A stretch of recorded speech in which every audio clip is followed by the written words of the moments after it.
డబ్బులు తీసుకుంటే ఈ కొంచెం ఇసుట యాచారం దాటితే నాగార్జున సాగర్ రోడ్లైనా యువతల కడతాల ఆమన్గాలు దాటితే ఇక్కడైనా మంచి భూములు వచ్చేది. ఇప్పుడు ఆ అవకాశం కూడా పోయింది. రోజు రోజుకు ధరలు పెరుగుతున్నాయి. అప్పుడో ఇప్పుడు అడుగుతుంటే తెలిసిన వాళ్ళు ఏమయ్యా భూమి ధర ఎట్లుందని, ఏమన్నా 5 ఎకరాలు కొనుక్కున్నా ఫ్యూచర్ సిటీ దగ్గర నేను అడిగితే 6 నెలల కింద 3 కోట్లు చెప్పారు, ఇప్పుడు 6 కోట్లు చెప్తారు.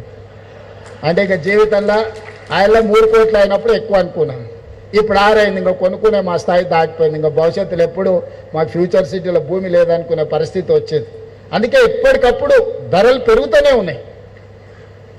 కాబట్టి వచ్చి ఈరోజు తీసుకొని అధికారులకు కూడా నా సూచన, పేదల పట్ల మానవీయ కోణంతో మీరు వ్యవహరించండి. వాళ్ళు శత్రువులు కాదు, వాళ్ళు మన అభివృద్ధి కోసం భూములు ఇస్తున్నారు. ఈ అభివృద్ధిలో వాళ్ళు భాగస్వాములు అవుతున్నారు. వాళ్ళని గౌరవించండి, వాళ్ళకి మర్యాద ఇవ్వండి, వాళ్ళని పిలిచి కూర్చోబెట్టి మాట్లాడండి. మీరు కూర్చోబెట్టి ఛాయ్ తాగిపించి 10 నిమిషాలు మాట్లాడితే వాళ్ళ కడుపు లేదన్న బాధ ఉంటే చెప్పుకుంటారు. ఈ నుండి చేయగలిగింది చేయండి. మీ స్థాయిలో చేయలేని ఉంటే మంత్రి గారి దగ్గరికి తీసుకెళ్ళండి, మంత్రి గారి స్థాయిలో కాదు ఉంటే నా దగ్గరికి తీసుకురండి.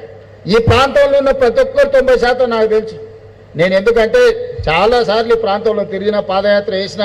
ఏమై జగన్ నడిచిన పాదయాత్రలు వచ్చినావు కదా, కాబట్టి చాలా మంది ఏం పాండు నాకు బాగున్నావా కూర్చోబెట్టిన, కాబట్టి అందరినీ నేను గుర్తుపడతా పేరు